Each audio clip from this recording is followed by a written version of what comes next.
The Yokosuka MXY-7, also known as the Ohka, was a manned one-way cherry blossom, but the Allies referred to it as the Baka bomb, or idiot bomb. So one-way missile. There were several versions of the Ohka, but this video focuses on the operational Model 11.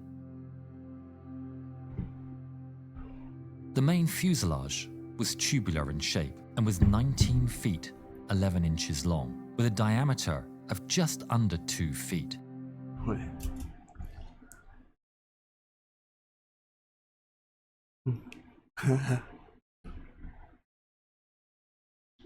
Does he know? Wait, but does he know that he's gonna blow up? At its core was an aluminium airframe. Longerons went the length of the aircraft, No parachute. which supported formers. Odd. Over the frame of the aircraft, aluminum sheets were fastened to create the skin of the aircraft. This gave the aircraft a very light construction, apart from the warhead, which took up most of the weight of the aircraft. A single piece of nose cowling covered the warhead. The wings were made of an aluminium structure of spars and ribs. Attached to this was balsa wood to form the skin of the aircraft. From what we've seen in photos, this looks like it was done with a self-tapping screw. The wings were 16 feet 10 inches wide and had ailerons to control the roll. The Ohka's tail featured 2 vertical stabilizers. This type of design is known as a twin tail, which, as well as giving Just me, or did more stability you and sound like you kind of like went demonic for a second, just a second though. control, acted as a counterweight to the heavy nose that carried the warhead. The long nose of the aircraft was mainly taken up by the warhead. The warhead was encased in steel so as to provide the maximum armor-piercing capability upon Allied shipping. The armor-piercing warhead weighed in at 2,646 pounds, but 1,141 pounds was explosive material. The aircraft was 4,718 pounds in total. The nose warhead contained 5 fuses, 1 in the nose of the bomb and 4 in the base. The nose fuse was armed by a spinner that could be freed to spin upon release of the Ohka. The other 4 fuses were armed by the pilot. Put a little spinner on there. Moving to That's the back, cool. the Ohka was powered by 3 Type 4 Mark I Model 20 rocket engines. A solid rocket engine works by burning solid propellant to produce high pressure and high temperature gases, which are then expelled out of a nozzle at the back of the rocket to produce thrust. The basic components of a solid rocket engine are the casing. This is the outer shell or body of the rocket engine that holds everything together. It has to be very strong, enough to withstand the high pressures generated from inside the engine. The nozzle. This is the opening at the back of the rocket where the gases are expelled out. The nozzle is designed to accelerate the gases and expel them at high speed, generating thrust. And solid propellant. This is the fuel and oxidizer mixed together in a solid form. The fuel is what burns. How much heat can titanium withstand? How much is that? A lot, right? And the oxidizer is a chemical that provides the oxygen needed for the fuel to combust. The propellant is packed into the casing in a cylindrical shape with a hole running down the middle, known as the core. According to US scientists that analyzed the Ohka, the chemical analysis of the propellant was 59.9% nitrocellulose, 26.9% nitroglycerin, and 6.1% mononitronaphthalene, 2.9% ethyl centralite, and 1.3% volatiles. The engine output was 588 pound-feet of thrust. Oh, In it's each of the three Ohka's titanium. engines were You 6 wouldn't- tubes of propellant. You wouldn't want to use titanium for the outside of this propellant because it has a low thermal conductivity compared to other metals, which can cause heat to build up. More you know. They were arranged in 3 groups of 2, effectively making 3 long tubes of propellant. The motor was lit using a small igniter that was placed at the end of the engine furthest from the nozzle. It was activated by the pilot by means of an electrical signal. When the igniter was lit, a very fast-burning material that produced hot gases and particles was expelled into the core of each of the 3 tubes of propellant in the motor. These hot gases and particles ideally ignited the inside of the surfaces of the 6 sticks of solid propellant evenly along the length of the engine, initiating the combustion process. Let's go through the inside of the cockpit. First, there was a red switch that would be set to arm 4 of the 5 fuses on the warhead. Then, the rocket selector switch. This would allow the pilot to select which rocket motor would be activated when pressing Oh, the he button on knows. the joystick. The switch would usually have 5 settings: off, 1, 2, and 3 for the main rockets, and another setting for some models of Ohka that had underwing rockets for extra range. The intercommunication switch was for sending and receiving Morse code to the carrying Betty. There was also a compass. An altimeter showed the height to sea level and worked through an air pressure sensor. The airspeed indicator used a pitot tube located on the left wing to determine the airspeed. There was also a turn and slip indicator that used a gimbal-mounted gyro. The turn and slip indicator is a flight instrument that was used to understand the orientation and movement of the aircraft in the horizontal plane. It consisted of 2 components, a turn indicator and a slip indicator. The turn indicator shows the rate at which the aircraft is turning. It indicates whether the aircraft is in a coordinated turn without any side slipping or skidding. The slip indicator, when centered, shows the aircraft is in coordinated flight. If it moves to one side, it indicates a slip or a skid. Together, these 2 indicators help the pilot maintain coordinated flight during turns. Then there was an inclinometer that indicated the vertical angle of flight. The inclinometer used in Ohkas was a Model 2 manufactured by Tokyo Koku Keiki Seisakusho. That's pretty cool. Flight. Oh, not the inclimom. This thing. This is pretty cool. I wonder if they still use something like this today. Then there was an inclinometer that indicated the vertical angle of flight. The inclinometer used in Ohkas was a Model 2 manufactured by Tokyo Koku Keiki Seisakusho. It differs from a standard inclinometer. Not the Okma, not the people on the Okma missiles. Man missile. Ohka man missile. A modified scale, placing the They're like 0 regular mark planes. near the top to better indicate steeper dive angles.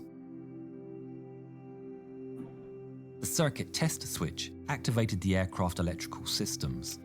The red light signaled the activation of the electrical circuit. The pilot's controls consisted of a joystick and a rudder. The joystick, when moved left and right, moved the ailerons on the wings, which controlled the roll of the aircraft. When pushed forward or pulled back, it moved the elevator in the tail and controlled the pitch. Where's the parachute, man?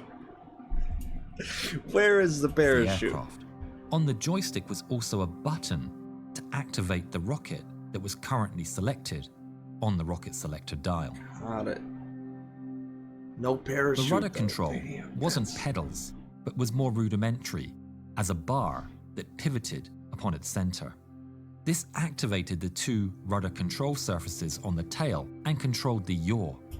Yo, if you were in a scenario where someone was telling you, was saying to you, to your face, hey, we just got these new missile planes in, we're thinking we're going to war, we're thinking we need some people to fly them. No, you can't. Hopefully they would tell you, you would think, hey, it's a missile and you're flying a missile. You're the one flying the missile. You understand that? If someone had come to me and said that, any way possible in any scenario, I get out of that. I get out of that in any scenario possible. I swear to you. I don't care where we are. I don't care. CCP is invaded my home or whatever, anything like that. I don't care, dude. I ain't fucking doing it, brother. They can torture me, whatever. Yo, I would not do this. Of the aircraft. That's crazy. These simple solid rocket motors could not be shut off once they were lit. The rockets would propel the Ohka to a top speed of up to 400. Then Andrew Tate would say something like, men ain't men anymore or some shit, you know, because I don't want to fucking die in a rocket. miles per Jesus hour in level Christ. flight It's and 580 miles per hour in a dive. The rocket had a burning time of just 8 to 10 seconds, which meant very short range. Contrary to most depictions of the Ohka in games and in art, the engines were not designed to be fired simultaneously. Instead, to maximize range, the pilot had a control dial, which could be rotated, and then a button pushed to fire one rocket at a time. We'll take you through that later on. In order to get the Ohka in position, it was carried underneath a Mitsubishi G4M2E Betty bomber. The maximum range of the Ohka depended upon the height it was released. Typically, the range was about 35 times the release height. However, they could be released at 10,000 feet, and this would give a range of about 18 miles. It'd be kind of fun. Some 50 miles from the target, having said a formal farewell to the bomber's crew, the pilot crawled through the bomb bay and into the cockpit of the Ohka. 18 miles of The shit. first thing the pilot would do is buckle up. Then, on the floor, at the 8 o'clock and 4 o'clock positions were bungee cords secured to the foot bar, which were removed by the pilot. The bungee cords prevented the rudder from being activated while the Ohka was being carried by the Betty bomber. The pilot would also remove a pair of thin metal rods attached to the joystick at the 10 o'clock and 2 o'clock positions. The cables and rods were always handed up to an assistant in the bomber as a safety measure, because if left inside the cockpit, they might jam the controls or fly around and injure the pilot. There was a fifth restraining device that was a combination of a metal rod with an eye hook attached to a spring on the joystick. It stayed connected to prevent the pilot from pulling back on the joystick at the moment of release, which could cause the Ohka to lurch up and strike the Betty. The pilot would then reach over his head to pull a little wooden block. What was that? The cables and rods were always handed up to an assistant in the bomber as a safety measure, because if left inside the cockpit, they might jam the controls or fly around and injure the pilot. There was a fifth restraining device that was a combination of a metal rod with an eye hook attached to a spring on the joystick. It stayed connected to prevent the pilot from pulling back on the joystick at the moment of release, which could cause the Ohka to lurch up and strike the Betty. The pilot would then reach over his head to pull a little wooden block until the canopy slid forward and snapped shut. He would then switch the engines to standby and activate the fuse handle, arming the warhead. He would take a padded earpiece. Once all was ready, he would announce into the mouthpiece, "Seibi Junbi Yoroshi," while pressing the button of the instrument panel to tap out the Morse code symbol for "Sei," the Morse abbreviation of his message. A flashing light and a buzzer gave him visual and audio confirmation of his Morse code message. The Betty pilot pulled the lever. The hook would release from the hoist point, and the Ohka would drift away from the Betty, the point of no return. The Ohka's flight began as a shallow, unpowered glide, reaching a speed of 230 to 280 miles per hour. The spinner can now move freely. A cotter pin prevented the spinner from moving while it was attached to the aircraft. The warhead would now be fully armed. The pilot had a dial to select a rocket and then push the button on the joystick to light the rocket. When the rocket was lit, the pilot would experience instant acceleration. When one rocket was burnt out, he would select the next one, and so on. Standard operating procedure was to leave one rocket until the final part of the Ohka's approach to an enemy vessel. With the weight of the other two rockets already expended, the final rocket would be where the Ohka reached maximum speed. Having lined the target on the enemy vessel, the Ohka would impact above the waterline. Instantly, the wooden and steel structure would disintegrate, leaving the armor-piercing warhead to push through the side of the vessel before detonating from within. We used many sources to get as much information as we can for this film. Please let us know in the comments where we got information incorrect. We're looking forward to as much dialogue as we can get with these films. Thank you. It's crazy that as humans, or as nations, we go as far to say, like, nah, you're not as good as us. I'm gonna show you. I'm gonna send my people to come die or just like fucking kill themselves in a bomb rocket. That's a fucking one-man missile. That's no way out. I don't know. It just seems very...